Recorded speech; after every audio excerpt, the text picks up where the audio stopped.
Good morning, I'm Joe Fryer. And I'm Savannah Sellers. Right now on Morning News Now, a new frontier, history in space, as the first all-civilian crew launches into orbit. Details on the launch of SpaceX's Inspiration 4 and what the mission could mean not just for space tourism, but for the future of space exploration as well. Difficult decision. 3 out of 4 pregnant women choosing not to get the COVID vaccine, despite studies that show the risk from getting the virus is much worse. You spend your whole pregnancy doing everything that you can to protect the baby. You can't change cat litter. You can't eat lunch meat. So injecting all these chemicals into your body is a little scary. More on the conflict for expectant mothers and how doctors are working to put their minds at ease. War of words. Former President Trump blasting America's top general Mark Milley after bombshell claims about his actions in the final days of the Trump presidency. More on the fallout from Bob Woodward's new book, plus what President Biden had to say. And greatest hits. Rolling Stone putting out a new ultimate playlist for the first time in 17 years. So did your favorites make the cut? We'll talk to one of the music editors responsible for putting together the magazine's 500 greatest songs of all time. And we'll tell you which song is #1, of course. I had fun looking through the list this morning, and they let you play little clips of each of the songs. I know, and some of the quotes from the artists seemed like it was new information there I learned about some of the songs. It was very cool. Yeah.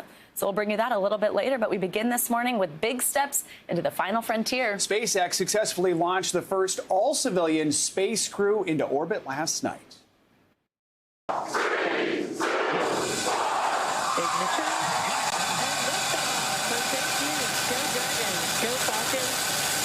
Inspiration 4. Copy 1 Alpha. Vehicles pitching downrange. The Inspiration 4 crew lifted off shortly after 8 p.m. Eastern for their historic mission from Cape Canaveral. They're now circling the planet at more than 17,000 miles an hour. The team will spend the next 3 days nearly 360 miles above ground, higher than the Hubble Space Telescope and the International Space Station. No American has been this far into space in more than a decade.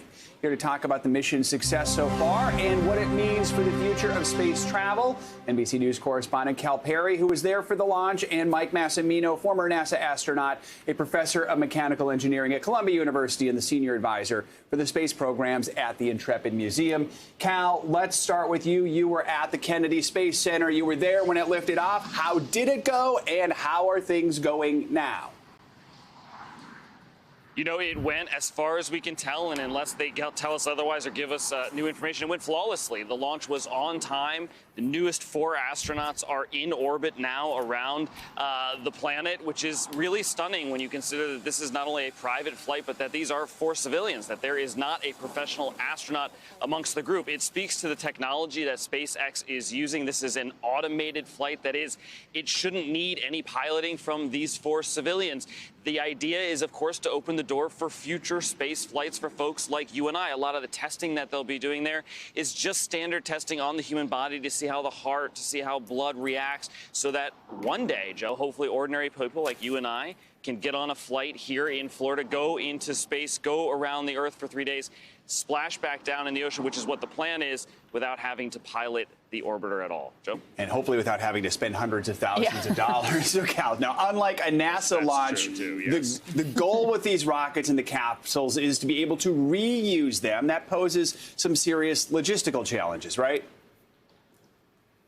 Absolutely, and this is what would hopefully prevent it from being hundreds of thousands of dollars. When they can reuse these rockets, they're saving an enormous amount of money. It's less than sort of $30 million now per launch with these rockets, down from 60 or 80, and you can see how when they cut those costs, it makes a big difference. Look, they land these on drone ships offshore. It is absolutely incredible. It was amazing to see that rocket come back down from the atmosphere and then land on that drone ship. That is how they recover them. They then reuse those rockets. They also reuse the actual capsule that these 4 individuals are flying in. That capsule has been to the International Space Station before. So it is, again, this reusable equipment that is able, they hope at least, to sort of keep those costs down, guys. All right, so Cal, we know they're out there right now. What's next? What will the end of this mission look like? Yeah, so they're going to be running those tests, like I said, those medical tests. They've probably been around 7 times now, which is crazy. They went off sort of 12 hours ago. About every 90 minutes or so, they will make one full orbit. The plan is hopefully on Saturday they'll land in the Atlantic, splashing down what they hope will be in calm seas. And that was one of the tricky things about the launch. It wasn't just the window for the launch as far as weather. It was also that weather window when it comes to them landing here in the Atlantic on Saturday. A little harder to predict. All right, Cal Perry, thanks so much for your reporting. Appreciate it, Cal. And now to our NASA alumnus, Mike Massimino. It's always good to start off your morning with an astronaut. Mike, thank you so much for being with us. All right, so we've talked a lot about history being made in this billionaire space race, but this is different. This Inspiration 4 crew is now actually orbiting for days. They're staying up there. So you've been up there. Tell us, what are they going to experience? Do you have any hints, tips, tricks? Well, they're not going. Thanks for having me, Savannah and Joe. They're not going to a destination like the space station or the Hubble Space Telescope. They're going to be in orbit, which means they'll be weightless the entire time. They're going to be doing some experiments. I think the coolest thing they'll be doing is that they have a window at the top. Since they're not going to dock to the space station, the docking mechanism, which is usually at the top of that spacecraft, is not there. It was taken out and replaced with a cupola window. So they'll have a great view. And the altitude that they're going to is similar to where we went at Hubble, about 100 miles higher than the space station. From that altitude, you can see the curve of the planet. It's truly a magnificent view, and they'll have a great window to look out of and take photos and enjoy that experience. But they're probably right now getting used to what it's like to be in zero gravity, which isn't always all that easy. Your body goes through a lot of changes. You might not be feeling all that well. And so that's what I think maybe is going on right now, but that should quickly subside after a good night's rest. And then they've got that nice view and 3 days of weightlessness. And these quick trips we've seen, everybody talks about those few seconds and how wonderful it is. So that's exciting for them. Just a couple minutes on these. Just a couple minutes on. They went to orbit on this one. It's a lot different, a lot more power, a lot more energy required. Yeah, absolutely. Now, Mike, what do you think and what do you make of this new era of space tourism, space exploration? I mean, you're an astronaut. You've gone through those tests and got that seemingly impossible job to get, and now people can just kind of head up there potentially. What do you think of that? I think it's great. You know, for me, I really wanted that job. I had that job for 18 years, to be a United States NASA astronaut, and following in the footsteps of my heroes, Neil Armstrong and all the other astronauts that came before me. I wanted that. I wanted to do that full time. This is opening up opportunities for people who have other careers and can go and dedicate a few months of their lives to get ready for this and then experience what it's like to go into space. What I'm really excited about is that now that the access is opened up or continuing to open up in ways we couldn't even imagine, it allows creative people who are not career astronauts. I mean, I more or less did what I was told. I worked as hard as I could to become an astronaut, and then you fit into the NASA program, and it was about exploration and science and engineering and doing things for the country and for the world in a certain way, using mainly science and technology to explore and understand the world and the universe around us. Now they're able to, with other private citizens going now, they're able to use their creative juices to come up with ways to go and to utilize space in ways that I wouldn't even imagine. I mean, this mission is benefiting St. Jude's Children's Hospital, which is a great charity to support. Wonderful place. Haley, one of the astronauts on board this mission, was a patient there as a child, got inspired to become a physician's assistant and works there now, and she's going off on this space mission to raise awareness about the hospital and to raise money for the hospital. That's pretty cool, doing that. And that's something that can only be done in a private mission. So I'm waiting to see what other people come up with. Yeah, that's a great point. It is pretty cool. She is such an inspiration, and we will be watching over these few days. Mike Massimino, so great to have you with us this morning. Thank you so much. Thanks for having me. An alarming new study is raising concerns about COVID and pregnant women. The report, published last month in the Journal of the American Medical Association, says pregnant women with COVID are 15 times more likely to die than uninfected pregnant women. They're also at a higher risk for pregnancy complications like preterm labor or stillbirths. Despite these daunting numbers, only 25% of pregnant women are vaccinated. NBC News correspondent Heidi Presbella joins us now from Washington with a closer look at this. Heidi, good morning. Good morning, Joe. Yeah, they really are among the lowest rates of any group. But now evidence is mounting that COVID can cause significant complications in pregnancy. And behind those numbers are some pretty heartbreaking stories. I want you to meet Vanessa. She's a Missouri nurse who started out with what was really a mild case of COVID. We had just started getting the room ready and painted and got all the clothes out. And in November 2020, Vanessa Alferman was counting down the days to the birth of a baby boy when she learned she had COVID. I had I call it a bad sinus infection, cough, and flu all in once. So I just thought, this is a mild case. But soon after getting sick at 22 weeks pregnant, Vanessa went into preterm labor. Her baby died. The result, doctors said, of a placental abruption caused by COVID. You get pregnant and you have this goal and this dream. It was taken away. It was complete devastation. Growing research points to the potentially devastating impact of COVID on pregnancies. A study published last month by the Journal of the American Medical Association found pregnant women with COVID are 15 times more likely to die and 22 times more likely to have preterm births than those who are uninfected. And just last week, the state health department in Mississippi announced it's identified 72 stillbirths among women with COVID since the pandemic began, more than double the pre-pandemic rate. In Vanessa's case, she wanted to get the COVID vaccine while pregnant, but it wasn't yet available to her.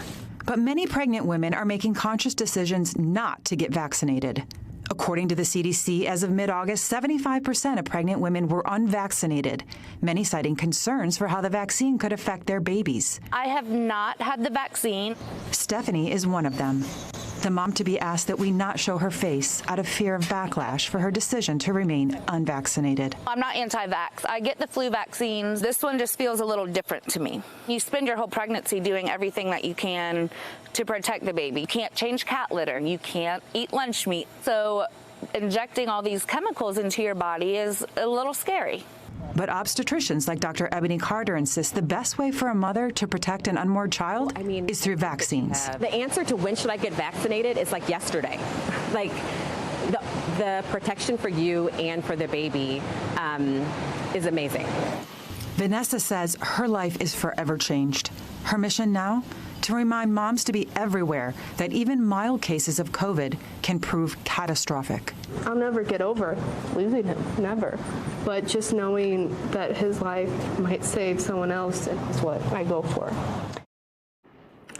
And Dr. Carter, Joe, she's not Vanessa's nurse, but she said she is seeing way too many Vanessas. She was just coming off the ward when I spoke with her, and she said, look, instead of having discussions about what should be these women's happiest day of their life, I'm having horrific discussions, including about possible end of life, because the complications here are not just to the baby, but to mom. Joe? All right. Such an important issue, Heidi. Thank you so much. Appreciate it. Let's now bring in Dr. Anand Swaminathan. He is an assistant professor of emergency medicine at St. Joseph Health. Doctor, good morning. It's always great when you join us. Now, pregnancy and fertility seem to continue to be this concern from people who are saying that they don't want to get the vaccine. And I think at first there was some confusion over if pregnant women should get it while we held off and waited for research. And then there's also, of course, been so much misinformation. And given the fact that this is such an emotional decision, what is your message for a woman with concerns related to this? This is probably the easiest question that we can answer. There is absolutely no data that tells us that there's any impact on fertility with these vaccinations. And we now have a really robust amount of data telling us that these vaccines are extremely protective for pregnant women, that pregnant women are a high-risk group for COVID. And the best way to protect the fetus is really to protect the mother. That's what we know time and time again when it comes to obstetrics. If we protect mom, we do the best job of protecting the fetus, of protecting the pregnancy. So vaccines, absolutely 100%, every pregnant woman should be getting them. Get them before you get pregnant, fine. If you're pregnant already, get it now. Doctor, let's talk about boosters. We've got new Moderna data to look at this morning. We should note the analysis has not been peer-reviewed yet. It was released yesterday suggesting COVID immunity from the Moderna vaccine starting to wear off in people that got it earlier in the year. What do you make of this information? How might it play into the FDA decision to approve booster shots? what I think we have to really understand is what we're trying to accomplish with boosters and what the pharmaceutical companies are trying to accomplish with boosters. Their priorities are not the same as ours. Our priorities are to protect as many people as we possibly can from severe infection. And these vaccines, whether it be J&J, Moderna, Pfizer, they are miraculous in the protection that they offer to people. A primary series, 2 shots, is extremely protective against serious infection, even 6 or 8 months out of that vaccination. And we see time and time again that every study tells us that. Now, what we are seeing is some waning immunity, meaning that you can get some infection. You can get symptomatic, or you're more likely to get a symptomatic infection, but you're not more likely to get a serious infection. And that really should be our focus. And in order to really try to control this pandemic, we have to get that primary vaccine series to as many people as we possibly can.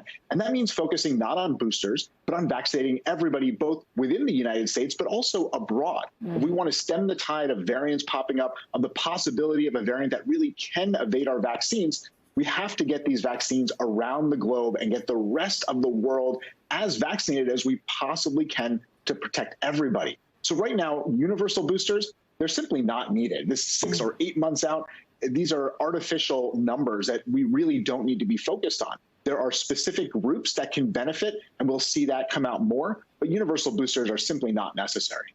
All right, Dr. Anand Swaminathan, so good to see you. Thank you so much.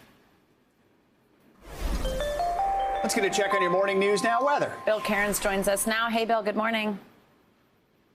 Hey, good morning. I'm going to bring some good news and tell you who's going to get soaked with some rain. So that's like, whoa, wait a second. You know, like that's kind of the opposite of what we've been talking about all summer long. So first things first, let's go back and continue to track what's left of Nicholas. We haven't had a lot, I don't even have any pictures to show you of any flooding from yesterday. So that's great news. I haven't heard any reports of any huge issues. So we still have areas of rain. There's still at least a threat of some tropical downpours from the system. That's why we still have a flash flood watch that's up. It does include New Orleans, through Biloxi, Mobile, right along I-10 for Panama City and Pensacola. 5 million people are included in this, and we'll get some afternoon downpours. There's no doubt about it. Isolated flash flooding is possible. The widespread 1 to 3 inches in addition to what you've already had on that saturated soil.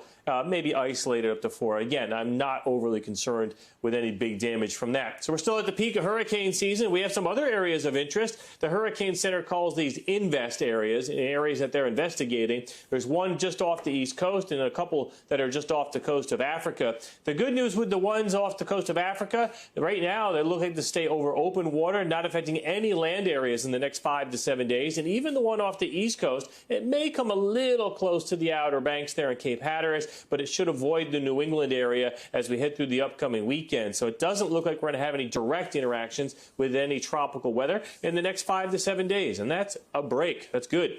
So for today, a few downpours from Nicholas on the Gulf Coast, a few showers in the Northeast. Middle of the country is warm. And here's the good news, guys, for tomorrow. Oh, wait, first, I got one more map. We do have severe weather possible today in areas of Minnesota and South Dakota. And now, finally, for the good news, welcome rain in the Northwest. That is going to be with us even into the upcoming weekend. So we'll talk more about that next hour, but we are very happy for the firefighters and all the people in the Northwest that have been so fearful of these blazes this summer. The first rainstorm is a big deal. Absolutely. Yeah, they need it. All right. Thank you, Bill. Good to have some good news from you. Thanks, Bill. Coming up, former President Trump accusing America's top general of treason. The latest on the fallout from Bob Woodward's new book. Plus, an unsettling but familiar sight in Washington. Fencing returns around the U.S. Capitol as authorities prepare for another rally there this weekend. Details next on Morning News Now.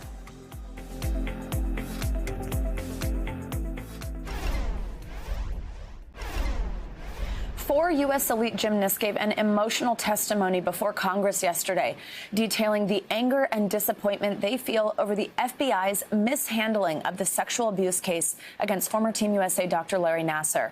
Simone Biles, Michaela Maroney, Maggie Nichols, and Allie Raceman demanded answers from the Department of Justice and warned if nobody is held accountable, abuse will continue to happen.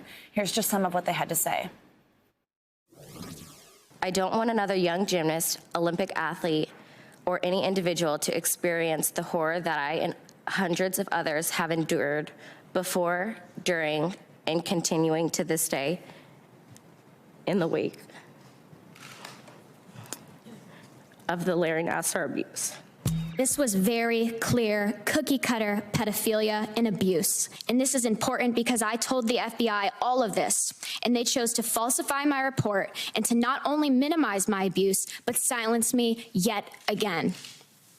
I thought, given the severity of this situation, that they would act quickly for the sake of protecting other girls. But instead, it took them 14 months to report anything. I am haunted by the fact that even after I reported my abuse, so many women and girls had to suffer at the hands of Larry Nassar. USA Gymnastics and the United States Olympic and Paralympic Committee and the FBI have all betrayed me. My reports of abuse were not only buried by USAG, USOPC, but they were also mishandled by federal law enforcement officers who failed to follow their most basic duties. The FBI and others within both USAG and USOPC knew that Nassar molested children and did nothing to restrict his access.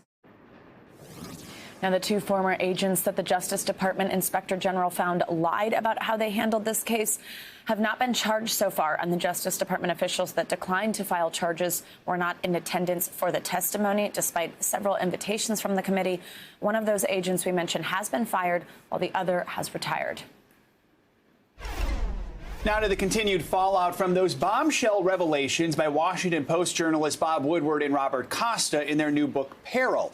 The Office of the Joint Chiefs of Staff is defending Chairman Mark Milley over claims in the book that he made calls to China without telling then-President Trump. Milley is said to have told his Chinese counterpart before the presidential election last year that he would warn him before any attack by the U.S. amid concerns by Chinese military officials that Trump could carry out a strike in his final days in office.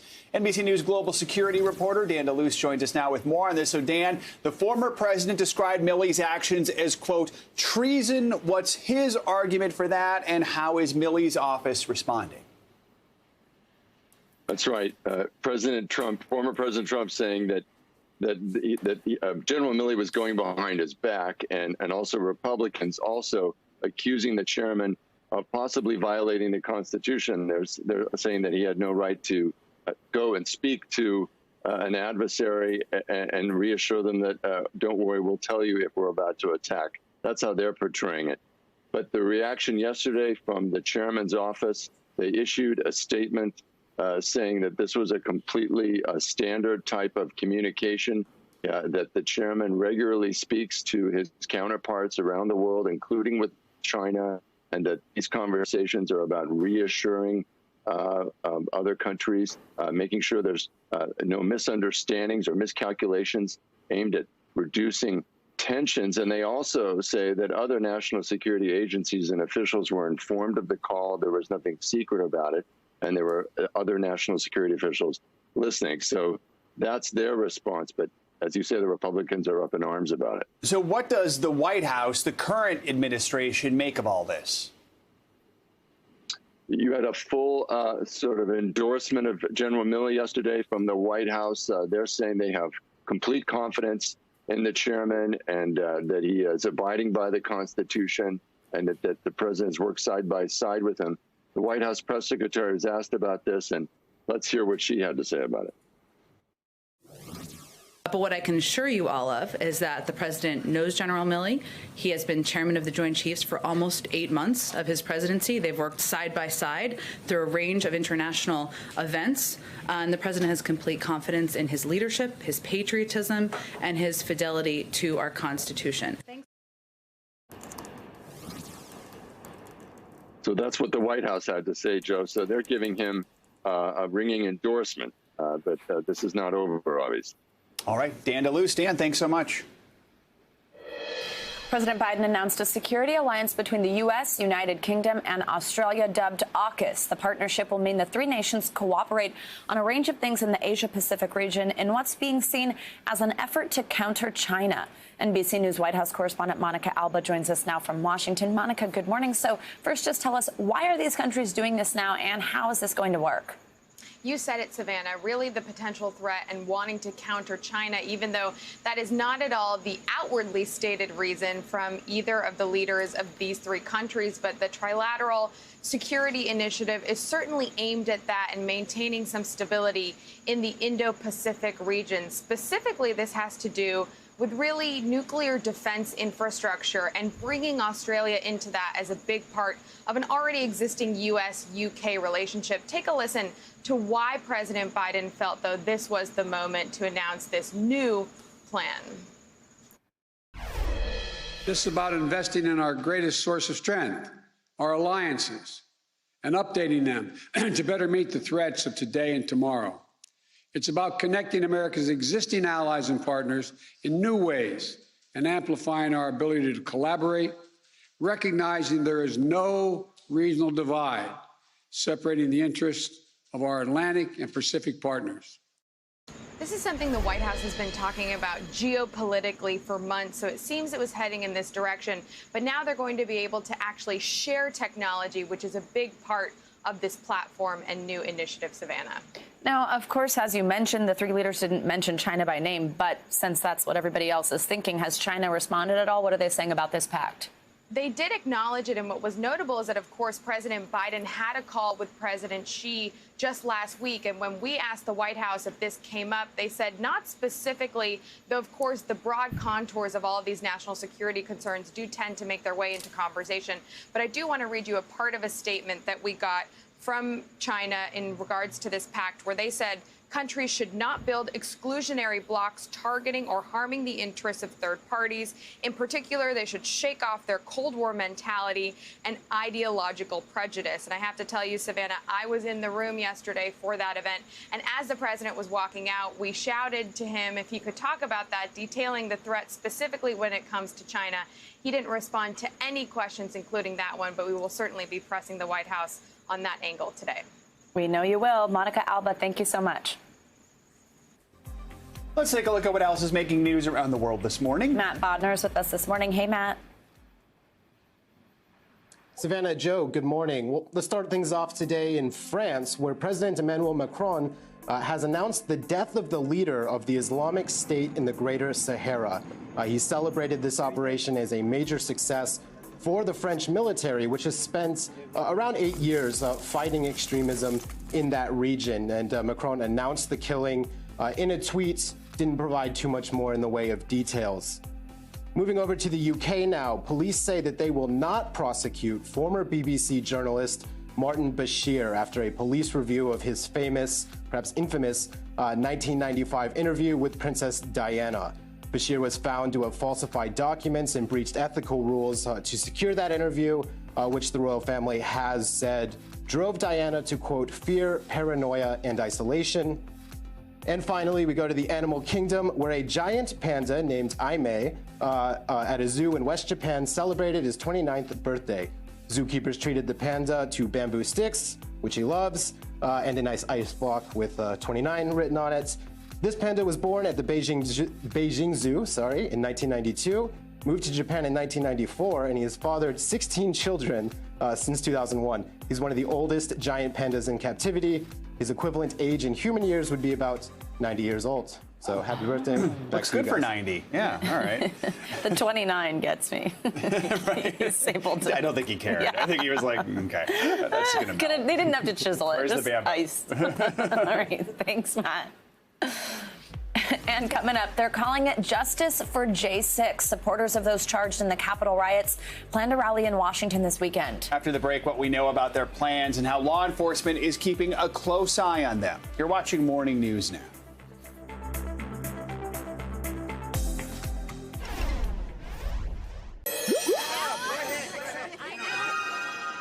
Barbie has announced 2 new one-of-a-kind dolls in honor of Hispanic Heritage Month. They celebrate singer Celia Cruz and author and activist Julia Alvarez. Cruz has been dubbed the Cuban Queen of Salsa and is one of the most popular Latin artists of the 20th century. Alvarez is a Dominican-American novelist and poet whose work focuses on issues like immigration and identity. Barbie's official Twitter account wrote, in part, Celia Cruz and Julia Alvarez continue to inspire generations of young Latinos to proudly tell their stories. Hispanic Heritage Month began yesterday. Now, the reason it starts in the middle of September is to mark the independence anniversaries of Costa Rica, Nicaragua, El Salvador, Honduras, and Guatemala, all of which fall on September 15th, followed closely by Mexico's Independence Day, which is today. Yeah, very, very cool. Love to see that. Representation matters so much. And absolutely. Those Barbies are awesome. Thanks, Joe. Now, Capitol Hill police are on high alert ahead of the planned Justice for J6 rally this Saturday, with security measures going into place all week around the Capitol, including extra security cameras and the installation of more protective fencing. The rally is being held to support the January 6th rioters, and police are taking no chances, making preparations to avoid a repeat of that scene this time around. Let's bring in NBC News Capitol Hill correspondent Leanne Caldwell, who is on Capitol Hill already for us this morning, where these security preps are underway. Leanne, good morning. Let's start with what you're seeing on the ground outside the Capitol. I can see that fence behind you. Tell us anything else you're noticing. Good morning, Savannah. That's right. Capitol Police are taking no chances this time. They've learned their lessons from January 6th and doing everything they can to prepare. You see this fence behind me. Last night at 8:30 p.m., workers started erecting this fence around the perimeter of the Capitol. As you can see, the roads are still open to traffic, and that is on purpose. The fence is just to protect the Capitol. And as you notice, there's now 3 layers of security. You have the cement barriers to make sure that the fence is knocked down, and also the pilings. Of course, those are for vehicular, make sure cars don't get through. And then in addition, you have brand new security cameras that have been put up. There's at least 3 around the Capitol, some very intense high security cameras. We're on the east front of the Capitol, which, as if you remember the images from January 6th, this is one of the main places that the rioters stormed the Capitol through those center steps and entered the Capitol building, Savannah. And now, Leanne, so that's all these physical preparations and equipment. Let's talk more about kind of some of the planning here. I mean, there's been so much talk about an investigation of the failures in communication and planning that led up to January 6th. So talk to us about what's different this time. How are Capitol Hill police officers preparing? And have their leaders been in contact with the appropriate groups, with the White House, with the Pentagon on this? Yeah, one of the biggest complaints after January 6th is the lack of communication, not only among leadership, but among rank and file members as well, between leadership, and they are trying to change that. Capitol Police are communicating much more with their rank and file. They've also held closed briefings with congressional leadership of both parties. And remember how it was a big controversy over when the National Guard was to be called on January 6th? Well, they have put in that preliminary request to the Department of Defense. Let's listen to Pentagon spokesman John Kirby on this. We have received a request from Capitol Police for some assistance for this weekend's protests, scheduled protests. We're analyzing it, and if it can be validated and supported, we'll do that, and we'll look at the sourcing inside the department as to what's most appropriate. So hopefully that request is not necessary on Saturday, but the precautions are in place just in case, Savannah. And one of the things, of course, that we can't forget is that behind you is not just the Capitol, it's a lot of people's office. How are lawmakers on the Hill feeling about the rally? They won't be there because it's Saturday, but is it reminding them of the January 6th riot and what happened there? Absolutely. That's the reason why all of these precautions are being taken into account, even though members of Congress won't be here. There's a lot of security for them as well. They've increased security at the airports on member travel days. And in addition, excuse the noise behind me, but in addition, there's supposed to be rallies in members' districts around the country. They are supposed to communicate with Capitol Police.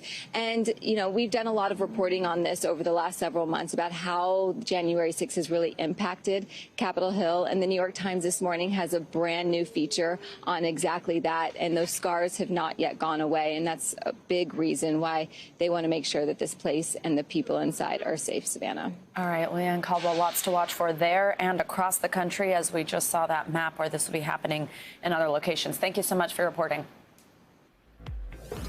Coming up, a changing community, the Latino population growing and moving across America. When we return, a look at the new Latino landscape and how it's helping to shape the nation's future. Next on Morning News Now.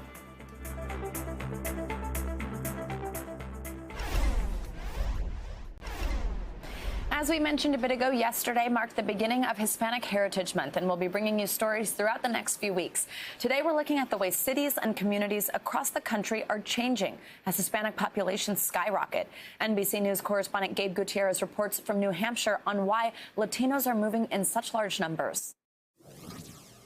Savannah and Joe, good morning. The 2020 census showed that Latinos made up over half of the nation's population growth over the last decade, and Hispanics are now settling into more diverse regions than ever before. It is New England postcard perfect, and in Nashua, New Hampshire, a new boom is underway. I think the American dream is constantly changing. Oscar Velasquez is one of now more than 59,000 Latinos who live in this state. In the last decade, its total population grew by less than 5%, while the Hispanic population skyrocketed 62%.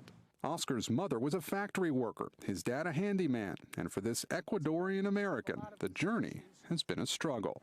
Have you felt prejudice here? Absolutely. First generation. That's why last year, Oscar launched his own local radio show called First Gen American. You should be speaking English. After a woman was caught on video yelling at immigrants. Do you consider this home? I do, for the most part. For the most part. Why not completely? Because as we try so hard to fit in, we do an amazing job sticking out. For years, Oscar has gotten his haircut at a barber shop owned by Rafael Almonte from the Dominican Republic. ¿Por qué te has quedado aquí? La renta es más cómoda, el trabajo. New Hampshire isn't the only state luring Latinos because of jobs and affordable housing. North Dakota has seen a 148% jump. South Dakota, 75%. Vermont, Louisiana, and Tennessee are not far behind. We come to this country with a dream. And after a while, you feel like you're part of this United States. In 2010, New Hampshire was 94% white. 10 years later, that's dropped to 88%. How has Nashua changed over the last 2 decades? Well, we've become more inclusive, more diverse. I think we've become a richer community. For Oscar Velasquez, that diversity means much more than just new restaurants, new faces, or even a new language. It's a new mentality. Until we understand as a whole country and we're seen as Americans, I think that there's still a great opportunity that we can come together to solve a lot of these issues, and it starts right here within our community. And one more point on the shifting demographics, a majority of Latinos in the U.S., about 70%, are actually U.S. born now. Savannah and Joe? All right, thanks, Gabe. And coming up, it's the ultimate playlist, 17 years in the making. Rolling Stone just released its new and improved 500 greatest songs of all time. We're going to listen to all of them. No, I'm just kidding. We're going to tell you which old classics and new hits made the cut. You're watching Morning News Now.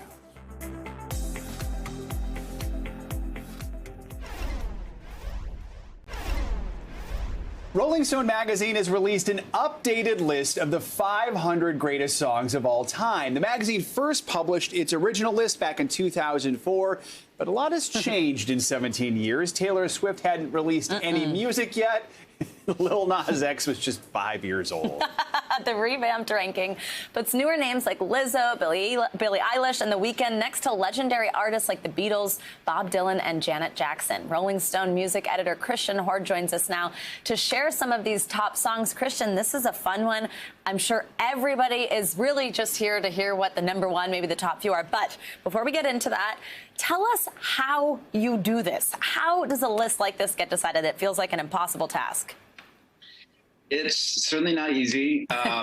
To make this list, we asked 254 artists, writers, and industry figures to vote. We're talking everyone from Megan Thee Stallion to Chris Martin of Coldplay, a lot of Rolling Stone staffers, just lots and lots of artists from across the gamut, Rita Ora, Rob Halford, The Edge from U2. They each sent us a ballot, their top 50, and we crunched the numbers, and this is the result. So, without further ado, 500 songs, thousands of nominations. Which one came out on top, and why do you think it is? Number one is Respect by Aretha Franklin, which is a pretty good choice, I think. This is a song that I think is universally beloved.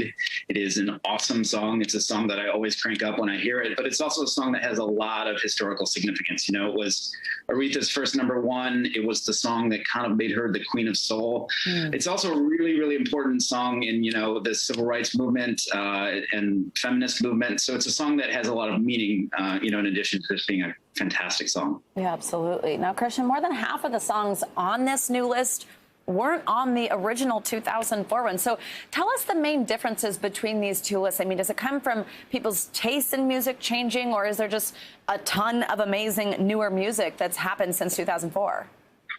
Yeah, I think it's both of those things. Music changes so fast. Just the pace of change within the music space is incredible.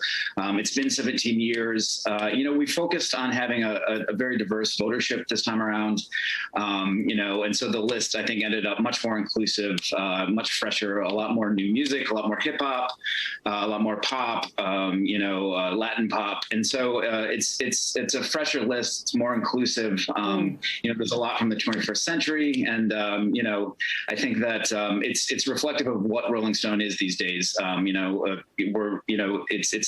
not classic rock. It's a really broad spectrum of music.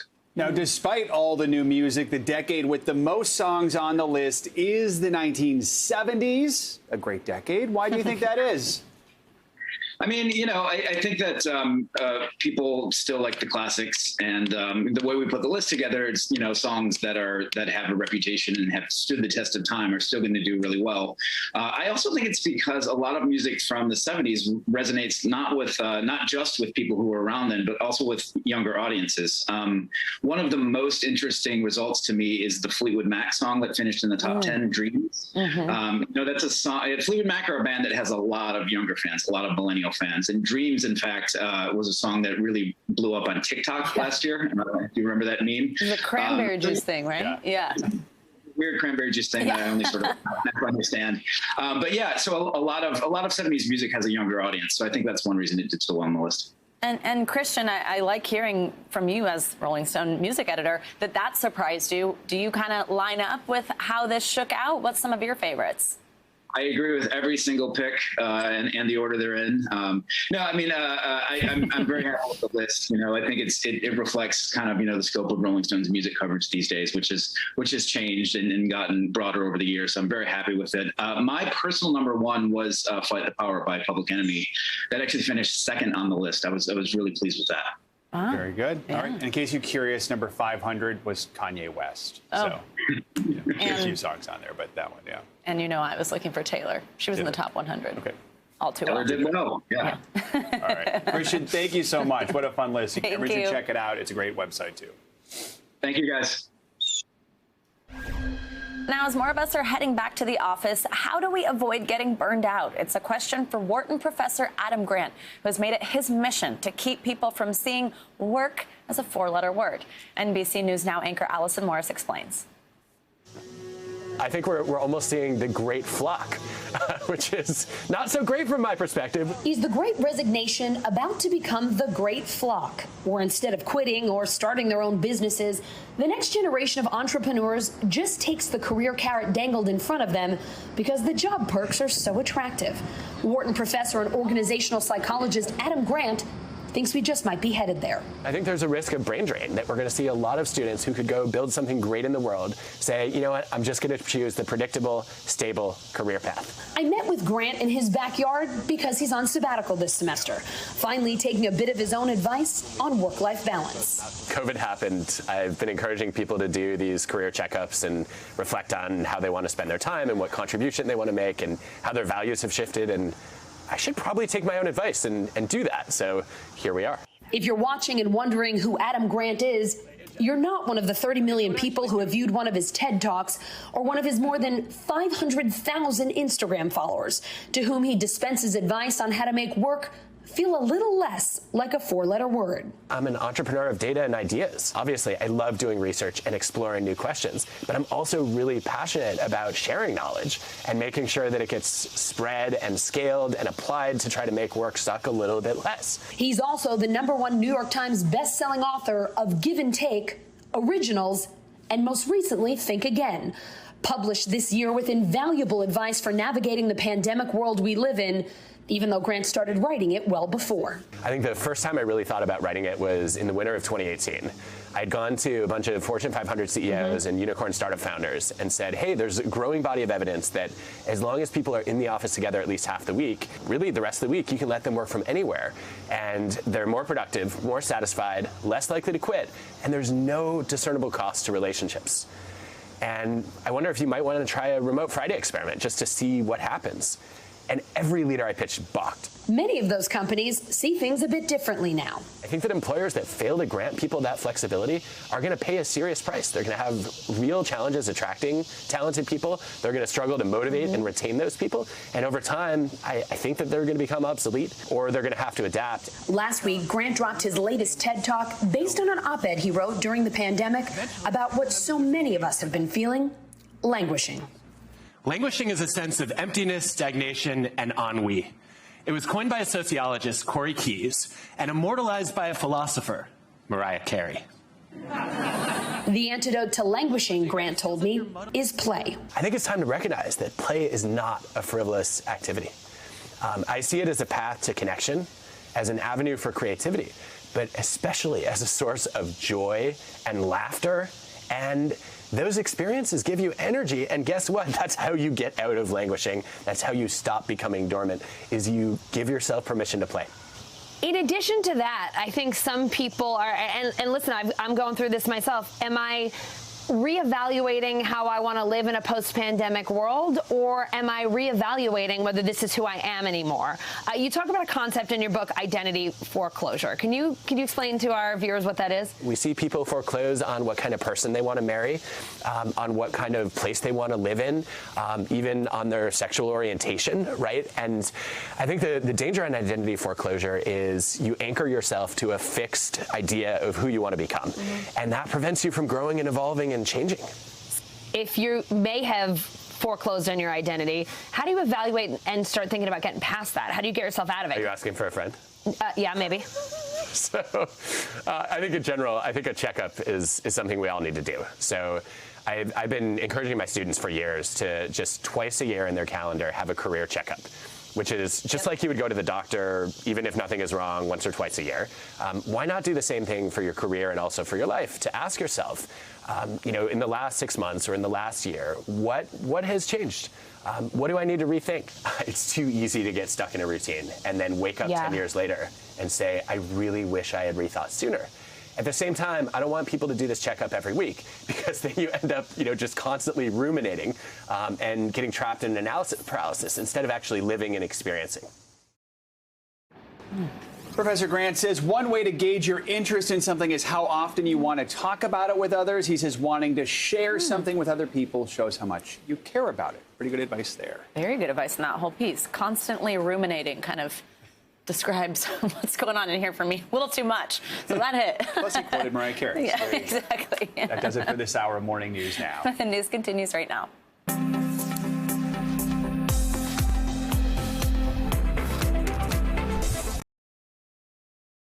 Thanks for watching our YouTube channel. Follow today's top stories and breaking news by downloading the NBC News app.